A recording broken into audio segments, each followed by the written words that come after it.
Let's see.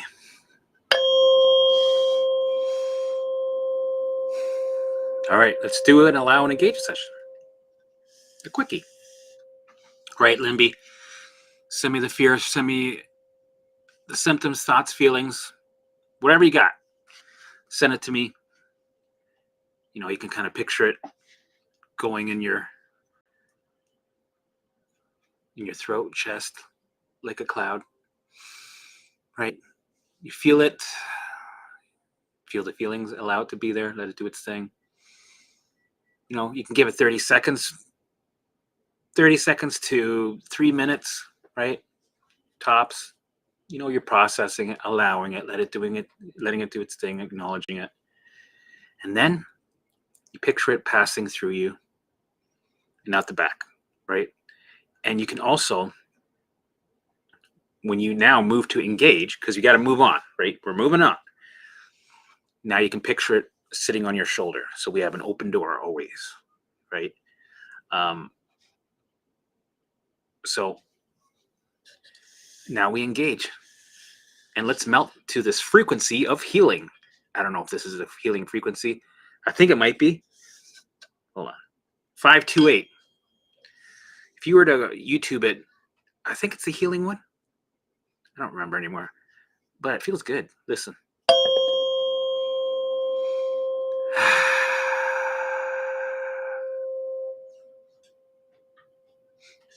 Okay. So today's topic, nothing crazy. I have a session in an hour-ish. So I won't be as long today.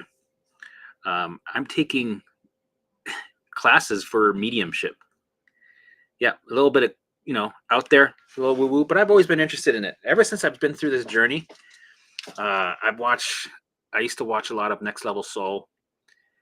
He interviews people with near-death experiences. Sometimes he interviews people that have gone through what you guys have gone through, or what I went through. Channelers, mediums, all kinds of cool, crazy things, right? And yeah, I was just glued to that stuff. I just find it so fascinating. Also, like past life regressions, and and he just covers a lot of that. And I find it curious to see, what's beyond the 3D reality, right? And I thought, well, ever since I've been going through this journey, I've been more in tune with myself spiritually, because you're forced to go in there, right? You're forced to dig deep because you got nothing else. Your 3D reality is lying to you. Anything on Google is lying. Everything is your symptoms that you're feeling are saying another thing, right? And in order to recover, you have to brainwash yourself and change your reality literally while moving up a mountain. And the way to do that is spiritually. You have to dig deep so that you're able to cross that invisible bridge. So this journey made me more spiritual, made me more curious. And I thought, I think I've been more in tune now. I'm more in tune with my intuition, with my higher self, because that's what we're doing also, right? During this journey, when you're working with me and what I teach, we're doing visuals for physical stuff, but we're also exercising our spiritual muscle and getting in tune with your higher self, or whatever your beliefs are, right? It's going to make you more open. So I thought, well, it's just a natural progression, because you heal, you recover, symptoms are gone. You use these methods for business, relationships, and you keep going. And this is like this is where you keep implementing the methods. You make it a lifestyle, but this is where you go deeper, right? You find yourself spiritually. You get curious. And this is when it's really spirit, mind, body. When before it was just we were working with mind, body. Now it's the trifecta. So I'm really curious to see with taking these classes that I can sharpen that pencil up here, right? I don't have to see dead people or become a person that can tell the future, or I'm not really into that.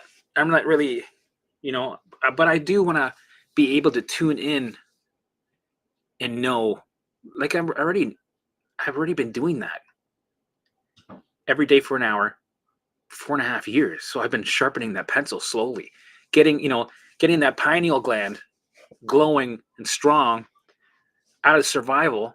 I think that's the biggest thing. If you want to tune in to your higher self and download those Wi-Fi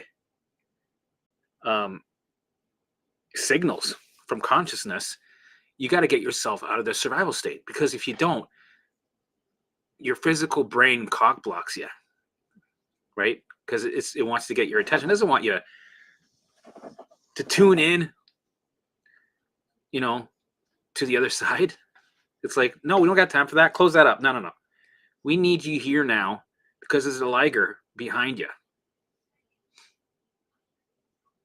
So you got to tune in now, and pay attention, and put that other shit on the side. So that's what happens. You deal with resistance, but you keep going, and then eventually you open up. And I had a lot of downloads come and go here and there, synchronicities, aha moments, golden nuggets of clarity, where when I was doing my visuals in my car, I would like lose my shit. I would be like, man, this is amazing.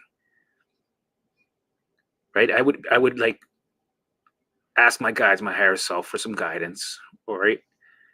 I'd be like, give me golden nuggets of clarity. I need some help. Am I on the right track? Am I doing this right? Will I recover? All the questions that I had, and I found the answers. Really, they come to you, right? So I've kind of sharpened the pencil where there is a knowing, you get in tune. But I thought, well, if I take some classes, who knows where this can go? But I'm not looking to see dead people, right? My wife is. She's like, oh, that'd be so fun. I'm like, I don't know if you want to like deal with that. That's a lot of stress. People constantly bugging you. Like, at least, in real life, you can close the door or tell people to leave you alone and they go away. But if you're seeing dead people when you're sleeping, when you're taking a dump, when you're going to shower, they're there everywhere, right? I don't want to deal with that. I'd rather just have like more of a sharper tune, where just a stronger signal, I guess, right? Just be more confident and stronger with it, and have more of a way where you tune in and trust and believe your intuition, because sometimes we just don't. It's very clear and we still got to go around it, right? Our higher self's like, dude, turn left. Dude, don't go there. No, you got to go here. Dude, you're not listening. All right, fuck it. So you learn the hard way, right? I'm like 50-50. Nah, I'd say 60-40. I'm tuning in more. I'm listening to my intuition. And it's always right. It never lies. It's never wrong. I also, once in a blue moon, use a pendulum. I used to use this every day, like 30, 40 times a day when I was going through this journey in the beginning, because I was so insecure. I was always looking for reassurance. And it got out of hand. I had to stop. Eventually it was like a couple times a week, and then once a month. Now once every week, maybe. It only takes like 2 minutes, right? So let's say you kind of know. Circle for me is yes. Up and down means no, right? And it's like, yeah, but your hand's moving it. You're doing it. Oh my God, it's so stupid. Sure, but it's always right. So I'm okay with that. It's like you get the download, right? It goes, right? It gives you the answer, even if you see your hand go, no, I'm gonna move it. No, it's not the pendulum. You, right? So let's do one right now. I'm gonna ask if my name's Steve. Well, first we'll say, is my name Helmut? Yes, right? That's a big circle. That's really obvious. Is my name Steve? No. Right? What should I ask? I don't know. Somebody give me a question I could ask, and I'll ask it in a minute. So anyway, topic of today is the content of the thought is irrelevant. So with OCD, looping thoughts, anxiety, intrusive thoughts, right, where you're constantly being hijacked and ruminating and freaking out, we know now that we allow them, right? We allow the thoughts to be there, let them do their thing, and then you gotta engage. You gotta move on, because if you allow for too long, right? If you allow that thought or that symptom thought, for, if you're sitting down, you're going, okay, I'm allow, it's totally allow. Okay, I'm allowing again, right? After an hour, 2 hours, you slowly start pouring gasoline on the fire. It relights.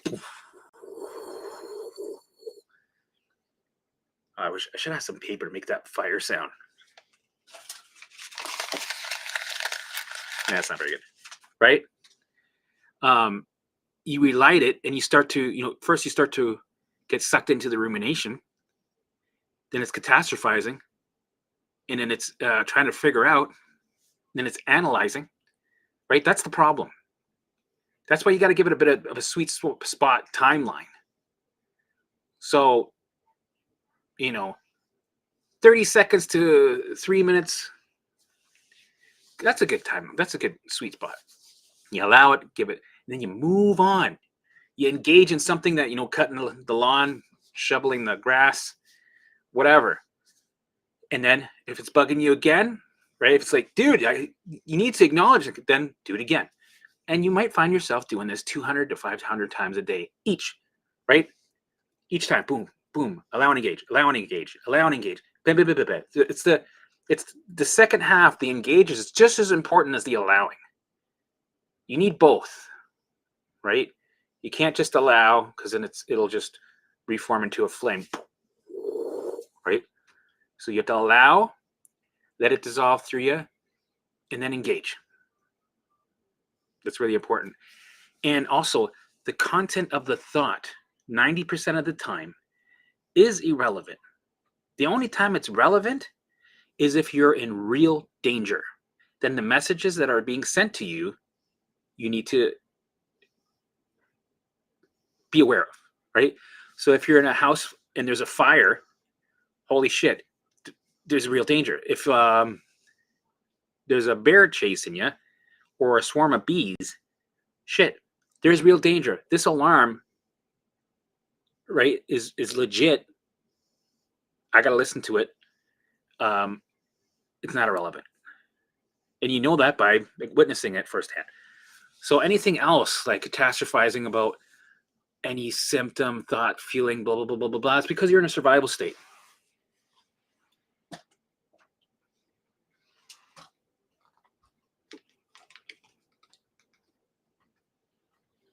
Right? This is 1,000.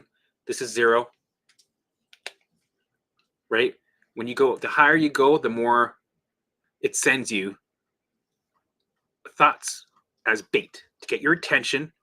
Right? It's like, right? It needs to bait, less bait, nothing. Get him, get attention. Oh my God, no, nothing.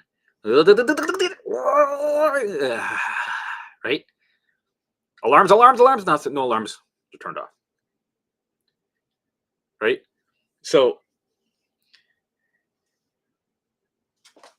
when you're in a high state of alarm, hardwired in a survival state, the brain has to find ways to get your attention. So it's going to throw things at you that you don't like, your biggest fears, right? It'll take anything random that's physical, that gets you catastrophize, investigate, looking for safety, scanning for danger, because you're in that survival state. So it needs to get your attention. So it'll pick any thought. Doesn't matter how crazy, how stupid, it'll throw it at you, right? It'll, just like you're fishing, it's bait, right? How do I do? How do I?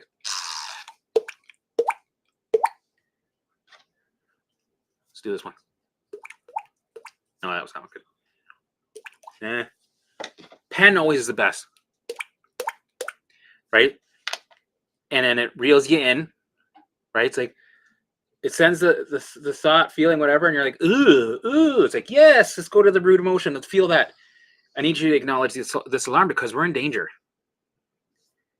And it'll send anything and everything. And right then and there, it becomes your reality. It feels like it's the most urgent thing in the world. And you have a choice and decision to make. Are we going to fight or flee urgently? And you make a decision and you move on, right? So the content of the thought, always remember that. It's irrelevant, but it feels like it's the most important thing in the world. But it is irrelevant. That's why doing opposites, it's a waste of time. Right? Because you're getting involved. You're turning this into an event. You're putting focus on this thought. You're making deals with it. You're trying to figure out the opposite of that thought so that you get that reassurance. It's like, you're going to die because of that thing, that's symptom that's popping up. And then you're going to go, well, no, not necessarily. I don't think we're going to die. We had that tested a month ago, remember? And, we're not going to, right? You're putting time and effort into it. You're investigating, baseline goes up, right? You're turning it into an event, and then you get more of it, more of the danger alarm. So you get more alarms. So opposites, garbage. Don't do them. Waste of time. Well, since we're talking about this type of stuff, another thing that I stopped doing was doing, back in the day when I did DNRS, it was doing rounds whenever you're dealing with something, that a symptom or a thought, feeling. Go into a round. Yeah, just go ahead. Yeah, if you're in a restaurant and you're reacting to the food, right, and you're having a little bit of anxiety, you're having like a little bit of a reaction, right? This is where you can excuse yourself and go to the washroom, right? And you can go into a round, right? This way you go into a round, you sit and dose, and this way, when you get back, you're sending the message, you're doing the work, right? But for me, it's like, all right, let's say you're in the restaurant, you're sitting down, something triggered you, right? You ate maybe a piece of gluten, you're getting a couple sensitivity symptoms or whatever. It just, something pops up and you're like, I'm just gonna be right back. And you go to the washroom. And then you got to sit there, right? You can't be in the washroom for a half an hour. Somebody else has got to get in. So you're under pressure, right? And you're like, okay, I got to find some sort of round visual right now that I have to get into and be into a flow of it. I have to get into a nice flow for it to work. So you're like, oh my God, okay, my childhood. Oh my God. No, it's when we went to the park. I'm like, no, my friend's 13th birthday. Yeah, it was cool. We had a which one? Okay. Oh my God. Okay, the hot dog party. Okay, so we were at the hut. It was great. He had cake. Oh my God, I can't get into this. Oh my God, there's somebody at the door, right? Oh my God, there's somebody at the door. I can't. Good, the dogs didn't bark. You can't get into a flow when you're pressured, when you're out in the restaurant with people. They're waiting for you, going, I hope she's okay. Like, I don't know. Is this did I say something? No, I think it might have been she's dealing with post-traumatic. I don't know. Maybe you should go check on her. Right? Sally, are you okay? Are you right? Are you okay? Hello? Right? Anybody, I got to use the washer. You've been in there for, and you can't get into the flow of the visual. You're like, okay, come on. Right? That's not realistic. That doesn't make any sense. Just allow it. Allow the discomfort. Let it do its thing. Don't white knuckle through it. Right? Change your attitude to surrender, ask for more, lean into it, celebrate a little bit, and then engage with the conversation. Hang out with your friends. Get back to it. Right? And if it does it again, you give it a second, you allow it, let it do its thing, and you get back to what you were doing. That's it. It's so much faster, easier, works better, right? And it makes sense. So the content of the thought is irrelevant. I know it seems like it is the most relevant thing in the world, but keep that in mind. And know when you understand what the brain is doing, you get a little bit of more confidence to go, hey, wait a minute, I see what you're doing. I see the programming here. I'm impressed. This is cool. And you kind of become the curious observer. You kind of pull back a bit, right? And then you see it for what it is. You don't take it so personal. You don't get as freaked out. You have a little bit of confidence. And when you see the patterns over and over and over again, it's a learning experience. You're learning, right? With patterns, experience.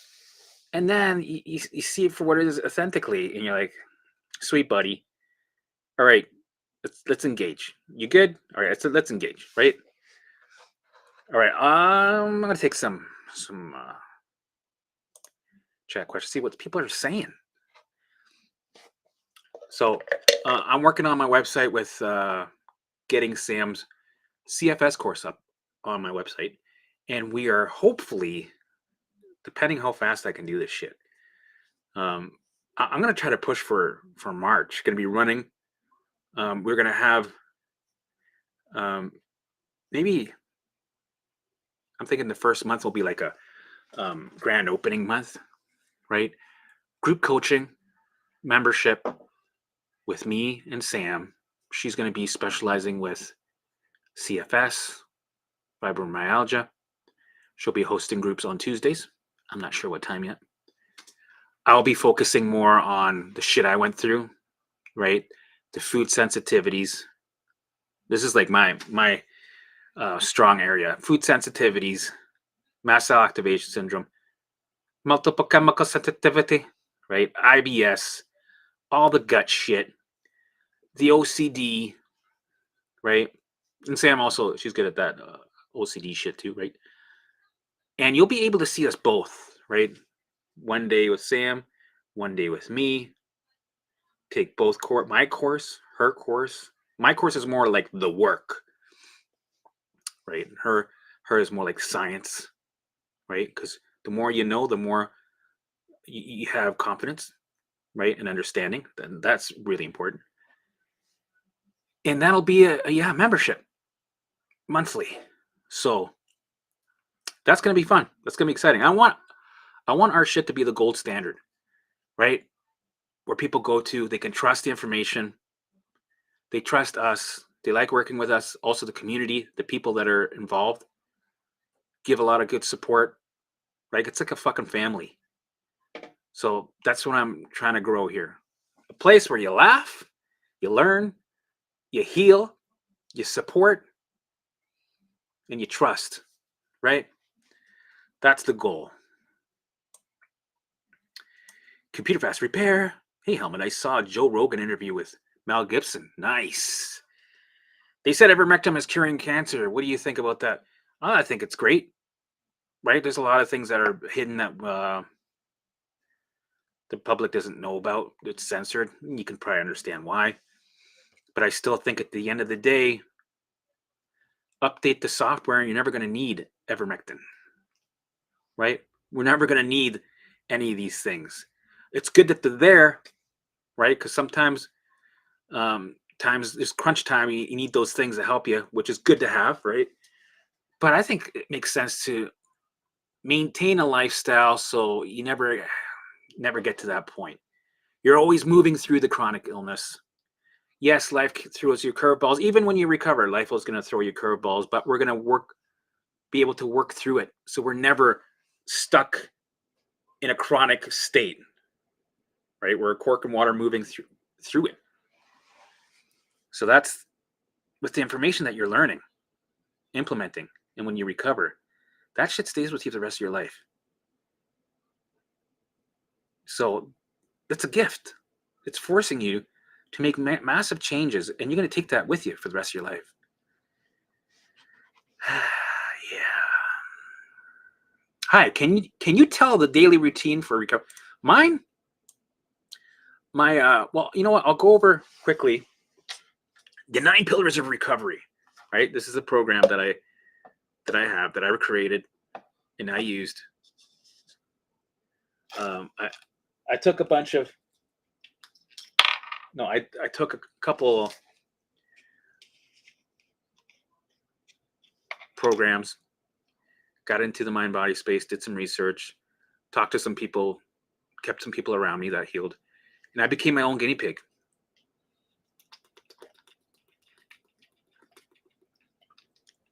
Oh man, that's so good. I became my own guinea pig. I experimented, did all the wrong things, found the right things. Still didn't heal right away with the right things because that's how it goes. And I got to the other side, and then I made the 9 pillars. Right? These 9 pillars are really important, but it's not just that. It's doing this shit every day and dealing with the day-to-day bullshit that the brain sends you. This is why I'm here. This is why I have these topics. This is why I put out content. This is why I do live podcasts. This is why me and Sam are doing a live podcast every 2 weeks. Because it's the in-between stuff. You know, what you're dealing with on a Tuesday, how can we help you? How can we give you some experience? How can we get you to move through it? Right? When you're in the trenches, that's the meat and potatoes. Not just, here's a program, good luck, have a good time, thank you. No, that's like 20% of it. The rest is the work, the day-to-day struggles, the horseshit that you got to, the making exorcisms jealous, doing it right, failing, yeah, but getting up again. You're going to fail, you're going to make mistakes, but, you know, working through the delays. That's the most important thing, and that's what I think my role is it's like a motivator.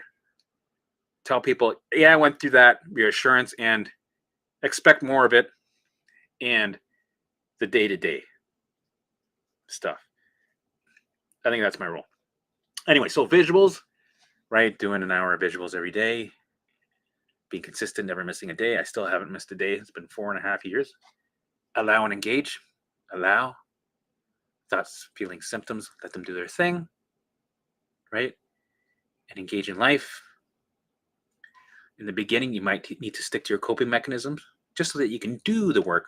Because if you don't, and you're overwhelmed and you're going crazy catastrophizing because, you know, that pain is hijacking you and taking all your focus away, you're not going to do the work, right?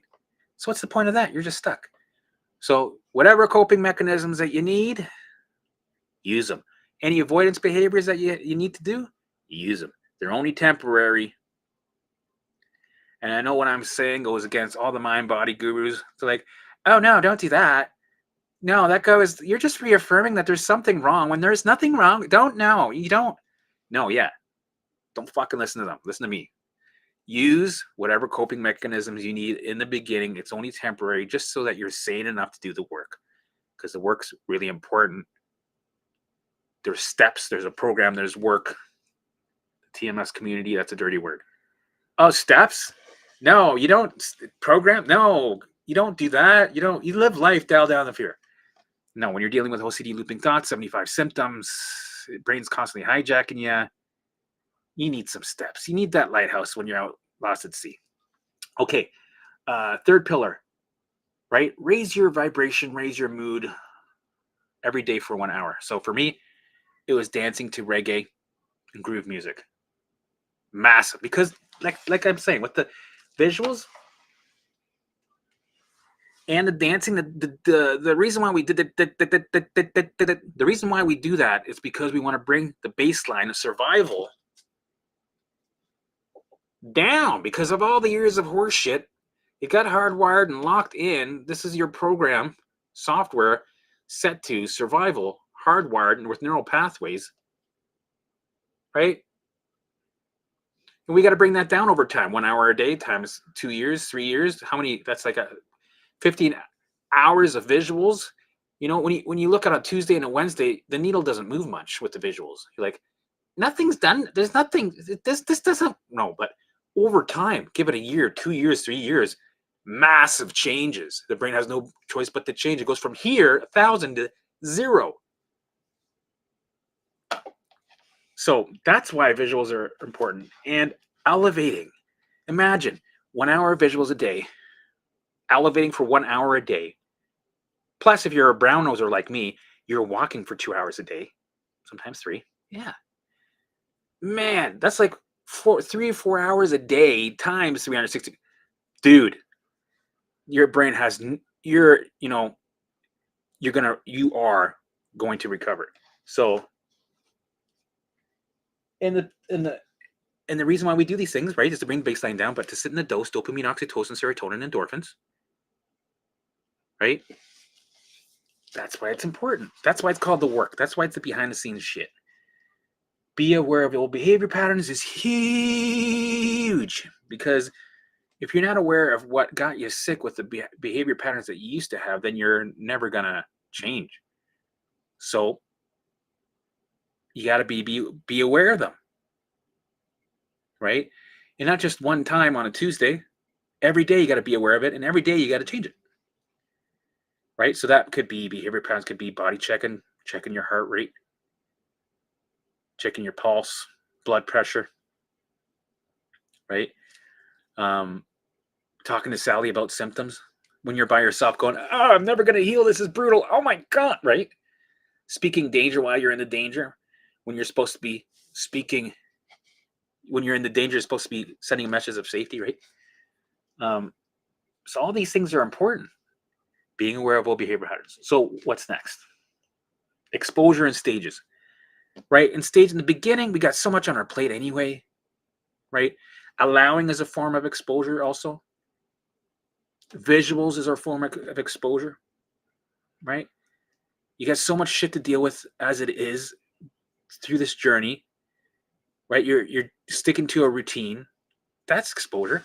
So don't worry about hunting for exposure, because you got plenty. Preparation, having a calendar ready, having a schedule written out every day, having your post-it notes for that specific day, and then putting a sticker on at the end of the day that you did it. Ta-da! Right? Putting the research on the shelf. All the research that you did, put it on the shelf for 2 years. You can always come back to it. Commit 1,000%. Very important. Number 8, routine. Routine is really important, because when you have the days, the hard days, that's prime time to do the routine. So when you're at home, right, and a symptom came and you're freaking out, what do I do? What do I do? What do I do? You look at your calendar and go, I'm supposed to be doing this right now. Let's go, right? We're not going to go home in a room and self-soothe and get stuck, because then it's going to turn into Wednesday, Thursday, Friday, and then you're stuck in the old survival cycle, right? We don't want that. So the routine is very important, because it keeps you, no matter what, you bring the symptoms with you. You stick to it, because if you're at home ruminating, the brain will hijack you and it will win. It'll send you doubt, and you're going to lose. And it has to win. That's its job. And the last pillar, really important, is movement in nature, right? I went for walks. I was in nature, going for walks. It gets you out of the house, man. It's so powerful, right? You're in the snow. It's snowing. You see a blue jay there. The flakes are like, right? You see a deer, ding, ding, ding, ding, right? Peace. No Karens going, excuse me, your dog should be on, it's bylaw. You can't, right? If you're out in the country, right? Let's see if we can get some country music here. Not literal country music, but like ambient, right? So you're in a trail. You're walking on a trail, right? Oh, what's that? Ah, what kind of bird is that? I don't think that's a cardinal. Yeah, cardinal has a special call. Definitely not a blue jay. All right, you keep walking, right? Pay attention to the bird. Look at the trees, so beautiful, right? Your brain's going, hey, but hey, right? So you go, all right. So you pull over a little bit, right? Nature's a little loud, so you're gonna pick a focal point. You're gonna pick a tree. You're like, all right, tree, I'm gonna use you as my focal point, and now we're gonna do an allow and engage session. Okay, let me send me the fear, thought, feelings, symptoms, whatever they are. I'm gonna picture them passing through my chest, let them do their thing, and then we're gonna engage, right? And then you notice, oh shit, in the distance, dark clouds are coming. So this is kind of like a visual. You're like, shit, okay, well, I got my knapsack, right? Shit, it's raining. I feel okay. Let's get my rain jacket on. My two dogs, they're good. They don't care. But we're underneath the trees anyway. We're good. It's not thundering, but we're gonna keep walking, right? And we're gonna enjoy this. So we're in a clearing, so the water's a little bit stronger now, right? You can kind of see the sun peeking through the clouds. It's beautiful. Wow, and you're just enjoying nature. And there's nobody around. There's no Karens going, excuse me, but you can't pick up the dog poop, right?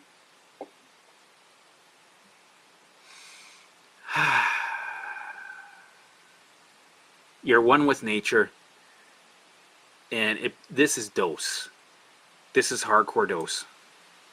And then, Mother Nature's like, let's give him a hard rain. You're like, okay. Oh yeah, it's coming down. This is beautiful. Shit. Right? And then you see in the distance the clearing's coming. You're like, man, look at the sun. It's so beautiful. It's hitting there's like a field, a meadow. So you start walking towards it. Right? It's like an opening. And then, yeah, dumped a little bit of water there. And then you just kind of chill out and tune into nature.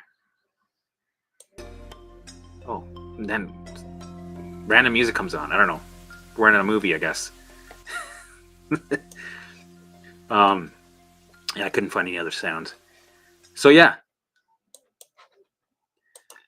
Okay, that was my little visual thing. Hope you guys liked it. Let's get back to the chat. Hi, Helmut. How are you? Hey, how's it going? In your daily routine, do you suggest always leaving the house? I did. I think 3 months into my journey, because I was bedridden in the beginning, and I could only stay inside. I was so sensitive and fucked up. I had to work to get outside eventually. So in the beginning, it was just, you work where you're at, and sometimes you don't do nothing special yet, right? Like people with CFS, right? They're not even pacing yet. You're just working with mental stuff first. Like with food sensitivities, I didn't train on foods until a year and a half because I was such a survival state.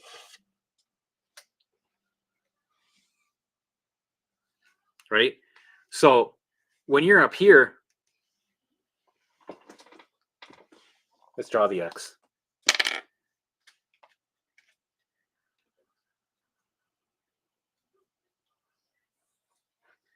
Right? When you're up here in the beginning, if you're dealing with chronic fatigue syndrome, food sensitivities, sometimes you need to wait until you do anything physical when it comes to a routine or a schedule.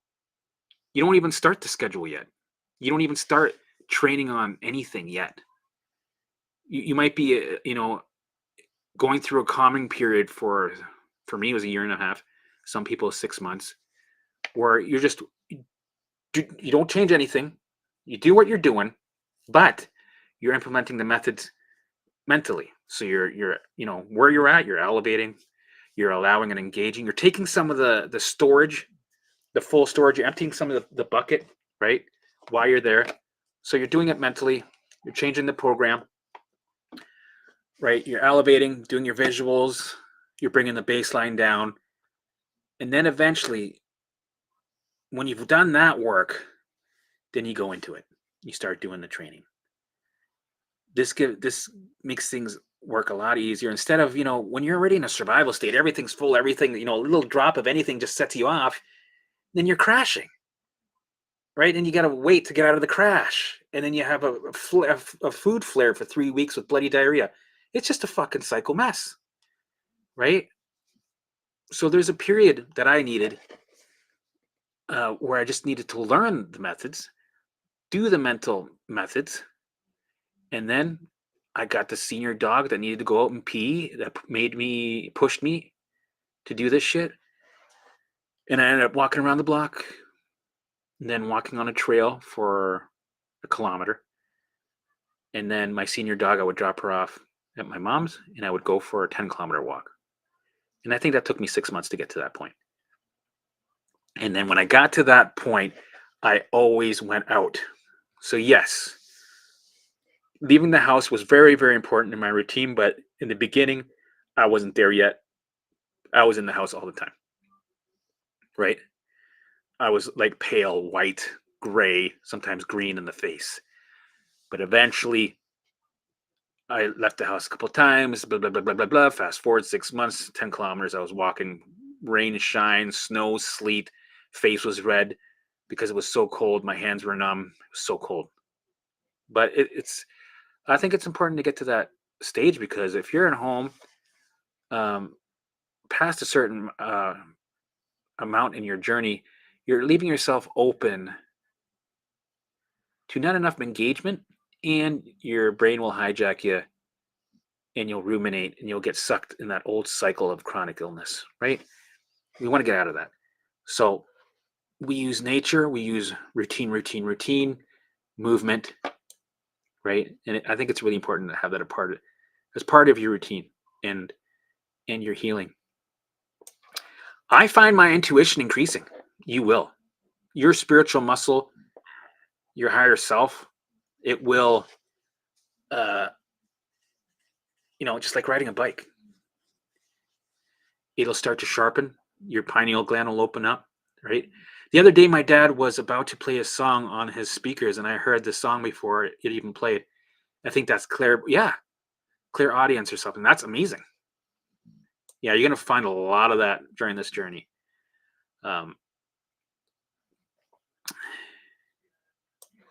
I never heard the story of your channel name. Can you tell us? So the Mindful Gardener, I was like, I got to think about a name. What describes kind of like what you're doing, right? So I was like, okay, it's about gardener. I'm like, so people are going to think you're like a gardener. They're not going to understand. I'm like, well, because what you're doing is technically you're trimming the weeds. You're clearing the garden. You're planting the seeds, right, of the mind.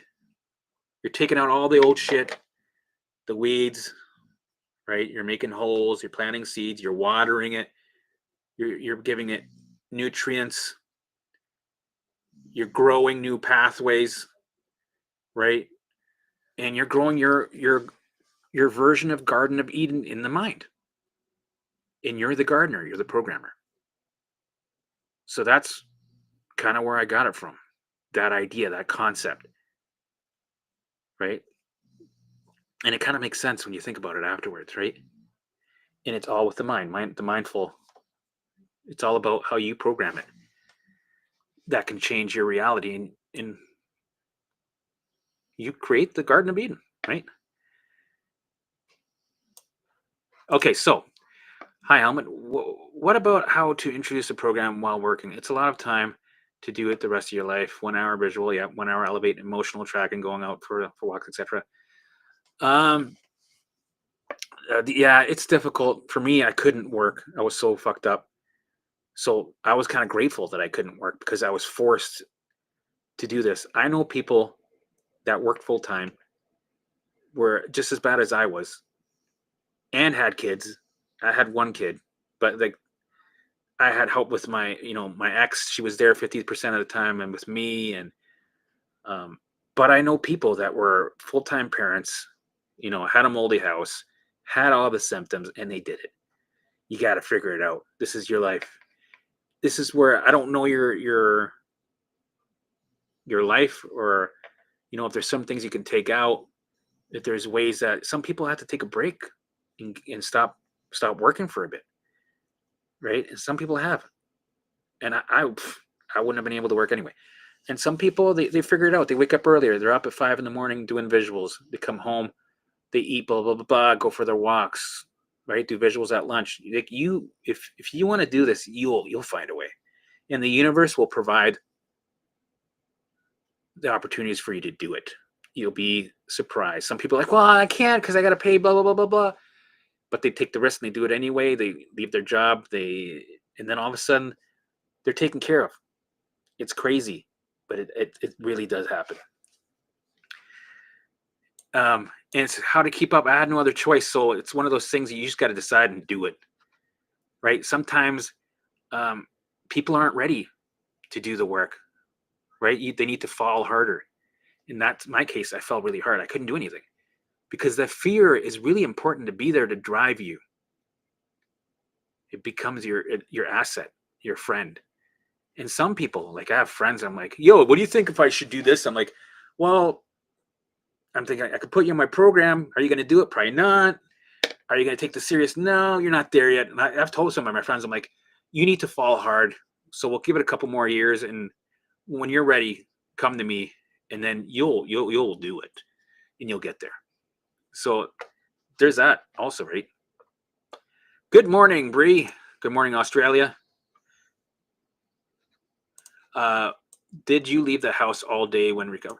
Well, yeah, when I was doing recovery, I was out the door at 7, sometimes back home for lunch for a bit, and back home usually around 3 or 4, and then elevating at home till like 5 or 6, dancing, right? And then I was on my phone looking at like stuff like traveling or cooking and shit like that, and then bedtime. That was it. Here we go. I've watched some of your videos, but I have a lot about brain fog. Very easily distracted, but I love a link to a very specific video on actual steps I can start. Yep, I can do that for you. You know what? I'll leave a link to the bottom of this. Crystal, hey, thank you. Yep, pink waving, awesome. Helmet, why when we stress do we get symptoms?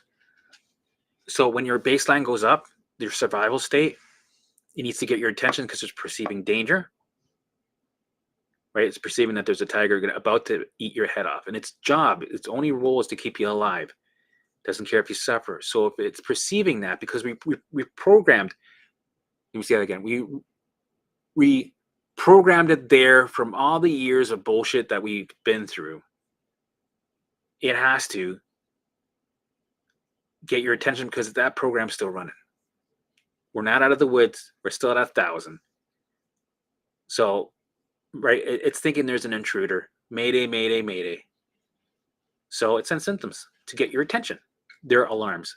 Physical and mental symptoms are a form of alarms. And they're also when your storage is full, something's got to give, body keeps a score, right? You're pulling 747s. These loads, things are buffering, things are moving slower. That's another reason why we have symptoms. And I think that's it for today because I got to go for my meeting. But I had fun. And yeah, please like, share, and subscribe. And I'll see you guys Sunday. Sounds good. We got a bunch of interviews coming out and more content. So stay tuned. And yeah, thanks for all this.